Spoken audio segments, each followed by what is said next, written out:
Hello, Sagittarius. There is an energy surrounding you right now that I don't come across in every reading I do. It's not subtle, it's not quiet. It almost buzzes like the atmosphere just before something extraordinary breaks through the surface of an ordinary day. And the moment I tuned into you for this reading, the very first thing I felt was this almost electric sense of something enormous building pressure just underneath where you can see it, like a wave that hasn't crested yet but is already curling, already inevitable, already carrying everything it's going to deliver the moment it finally breaks. That is jackpot energy. And you are sitting inside it right now, whether you fully feel it yet or not. I want to say something important right from the beginning of this reading, because I always want to be honest with you above everything else. When I talk about jackpot energy, I'm not promising you a specific dollar amount, and I'm not telling you to go purchase a lottery ticket and expect guaranteed results. Real energy shifts don't work like vending machines, and any reading that tells you otherwise isn't being straight with you. What I am describing is something genuinely exciting and real, a convergence of circumstances, timing, and the energy you've been quietly building for a long time, all arriving at a point where something big, something that makes you genuinely, deeply happy, is about to break through into your visible life. The word jackpot isn't just about money, though for many of you it absolutely will show up in financial form. Jackpot means something long sought, suddenly found, something you poured effort and hope into, finally paying back more than you put in, something arriving with an abundance that makes you feel almost stunned in the best possible way. So take a breath in with me now, let it out slowly, and let yourself actually feel the possibility of this, even just for a moment, without the part of your brain that's spent so long being careful immediately jumping in to manage your expectations back down. You can let yourself believe in something good right now. You've more than earned that. Let's talk about what this energy actually is and why it's gathering around you specifically in this window of time. There's a kind of momentum that builds quietly over long stretches, not the loud, visible momentum of someone sprinting toward a finish line, but the deep, rolling kind that moves underground before it ever surfaces. Like a river that's been gaining force in channels you can't see, cutting through rocks slowly and certainly, until one day it breaks into open land and suddenly everybody can see it moving. That's the kind of momentum I'm sensing in you right now. Not something that appeared overnight. Something that's been building, honestly, for a long time.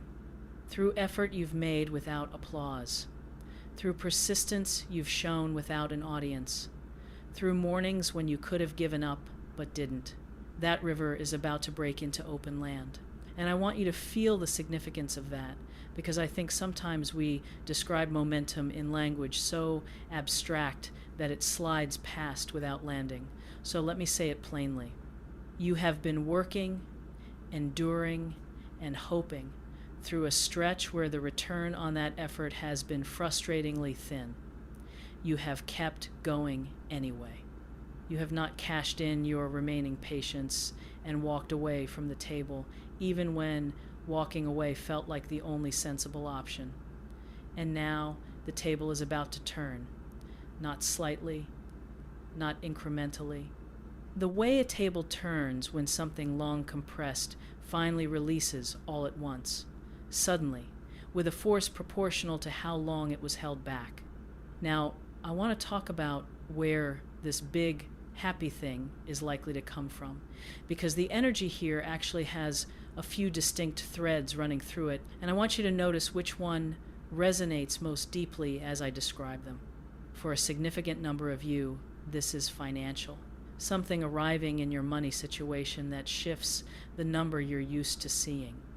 It could be the result of something you've been actively pursuing, a raise, a deal, a project that finally converts into real income, an application or opportunity that comes back with a yes. For others in this group, it might feel more unexpected, something you weren't specifically watching for, that arrives and improves your financial breathing room in a way that genuinely surprises you.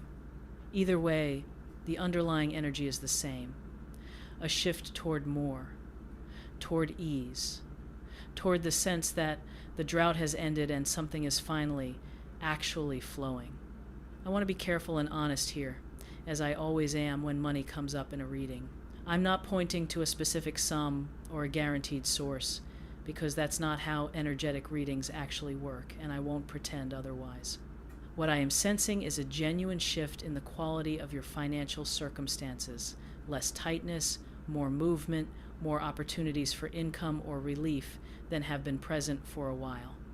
Whether that arrives through a single large moment or through a series of smaller improvements that add up to significant change, the direction is unmistakably toward better. That I feel with real clarity. For another group of you, this big happy thing is less about finances and more about an opportunity, a door opening that you've either been knocking on for a long time or one you almost didn't notice was there. This could be professional, a role, a project, an invitation, a collaboration. It could be creative, something you've been building or developing, finally getting the recognition or the traction it deserves. The quality of this opportunity feels expansive, not just a small step forward, but a genuine leap, the kind that, when you look back later, you'll identify as one of the real turning points in your story. And for a third group of you, this happiness is going to come from somewhere even more personal, a relationship, a reconnection, a moment of genuine joy in your closest connections that arrives at a time when you really needed it. A celebration, good news involving someone you love, a moment of pure, shared happiness that reminds you why the people in your life matter as much as they do. For this group, the jackpot isn't measured in dollars or titles. It's measured in a feeling, a specific, irreplaceable warmth of being surrounded by people who love you, celebrating something with you, reflecting back to you a version of your life that feels full in a way it hasn't felt for a while. That kind of jackpot is just as real, just as significant, and honestly sometimes even harder to manufacture through effort alone than the financial kind. When it arrives, it tends to hit especially deep. Which of these threads is pulling at you most right now? Drop it in the comments, because I genuinely think where your attention goes when you hear these descriptions is actually a meaningful clue about where this energy is forming most strongly for you. Let's talk now about why this is arriving at this particular point in your life, because I think the why is actually the most important part of this reading. You've gone through a stretch that wasn't easy. I don't need to know the specific details to sense the shape of it. A period of real effort without matching reward, of doing the right things without seeing the right results, of watching people around you seem to move forward while you stayed in roughly the same place, wondering quietly whether the universe had simply decided to skip your name on the list. I sense that period has been longer than it should have been, longer than felt fair, and that the weight of it accumulated in ways you didn't always let yourself acknowledge out loud. But here's what I want you to really hear right now. That period, as draining as it was, wasn't neutral. It was building something. Not in a cosmic punishment, you had to suffer to deserve good things kind of way. I don't believe that. And I won't suggest it to you.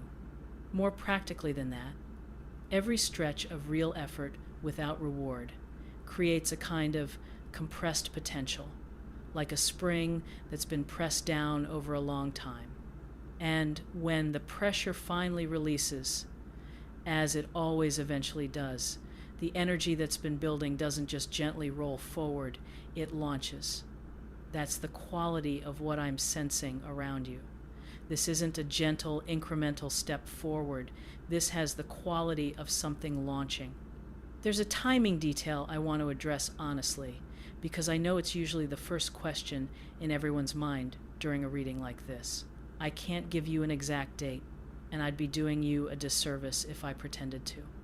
What I can tell you is that the window feels genuinely near, not in a someday, eventually, probably kind of way, but in a way that has a sense of active approach, like watching something on the horizon that you initially had to squint to see and now can see clearly with the naked eye. It's gotten that close. For some of you watching this, the very early signs of this shift are already visible, even if they haven't fully registered as the beginning of something significant yet. A conversation that went unusually well. An email that came back with language that felt slightly more positive than you expected. A feeling of momentum returning to an area of your life where things have felt stuck. Don't brush past these small signs as coincidence. They're the wave beginning to crest. Now here's something I want to say that I think is one of the most genuinely important things in this entire reading, and it has to do with what happens in the space between where you are now and when this thing fully lands. There's going to be a temptation, particularly if the first signs of this shift appear minor or slightly underwhelming, to dismiss them, to decide this wasn't the jackpot you were told to look for, to talk yourself out of the hope because what arrived in the first moment didn't immediately look as large as the word jackpot implied it would. I want to gently and firmly encourage you not to do that. Jackpots rarely announce themselves in their full size in the opening moment. They tend to arrive first as a door slightly ajar, a signal that something has shifted, a single thread of a much larger pattern becoming visible before the whole pattern fully comes into view. If you dismiss that first thread because it doesn't look big enough on its own, you risk stepping over the very beginning of something significant, simply because its opening chapter didn't look like its eventual size. Stay the course. Trust the opening movement even when it looks small. The full size of this is coming. The first glimpse of it is just the door opening. I also want to talk about something that tends to quietly undermine people right at the moment when something good is finally forming around them, because I think naming it directly is more useful than dancing around it. It's the voice that says, "This is too good to be true." Almost everyone who has gone through a long stretch of difficulty develops this voice to some degree. It's a protective instinct if you decide something good is probably too good to be true before it has a chance to prove otherwise. You're ahead of the disappointment when it falls through. It's self-protection, wearing the mask of realism. And for a long time, that voice probably served you. It kept your expectations calibrated. It stopped you from being blindsided by letdowns. But here's the problem. That voice doesn't know when to stand down. It'll keep saying too good to be true, even when something genuinely, actually good is standing right in front of you. It'll keep generating reasons to doubt even after the evidence for real change has started to accumulate. And if you let it run the show during a window like this one, it won't stop you from feeling the jackpot. But it might stop you from fully stepping into it, from saying yes clearly, from receiving it without immediately trying to manage it smaller, from letting yourself be as happy about it as it actually deserves. That voice helped you survive a hard chapter. But you're not in that chapter anymore. Let it rest. Here's how to recognize when that voice is hijacking something real. It shows up dressed as caution. It uses words like realistic and practical. It points to past disappointments as evidence. And here's the thing, it isn't wrong that those disappointments happened. What it's wrong about is using the past as a reliable map of what's currently forming. The past was a different energetic moment, a different configuration of circumstances, a different version of you navigating a different set of conditions. None of that automatically applies to this window. The voice doesn't update itself automatically when circumstances change. You have to actively tell it, I hear you, I understand why you're here, and this time I'm going to proceed anyway. That's not naivety, that's courage. And it's exactly the kind of courage this moment is going to ask of you. Let's go a little deeper into the feeling of what this happiness is actually going to be like when it arrives, because I think it's worth imagining fully rather than just vaguely. I keep sensing a particular quality of shock in the moment this lands for you, not the bad kind, the sweet kind. The kind where something happens and your first response is to laugh or to cover your mouth with your hand. or to immediately want to call someone and share it because the feeling is too big to hold alone for more than a few seconds. There's a lightness inside this moment that I can feel even from here, sitting with your energy. A lightness that contrasts sharply with the weight of everything you've been carrying through the waiting period that preceded it.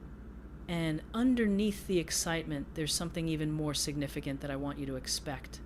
A deep, settling exhale. A feeling of, okay, this is real, this is mine. Things are actually changing. That exhale is the one I want you to really let yourself feel when the moment arrives, because it's the part that goes deepest. The excitement will be wonderful. But the exhale is the thing that truly signals to your whole nervous system that the hard season is really genuinely behind you now. Let me also mention something that keeps surfacing as I tune into the broader energy surrounding this moment, because I don't want to leave it out. I sense that this jackpot energy isn't only about what arrives in your external circumstances. It's simultaneously reshaping something internal, a relationship to abundance itself that has been quietly, unconsciously limited for longer than you might realize. When people go through long periods of scarcity, whether financial, emotional, or in terms of opportunities, the mind gradually recalibrates its sense of what's normal. It starts to regard struggle as the default and ease as the exception.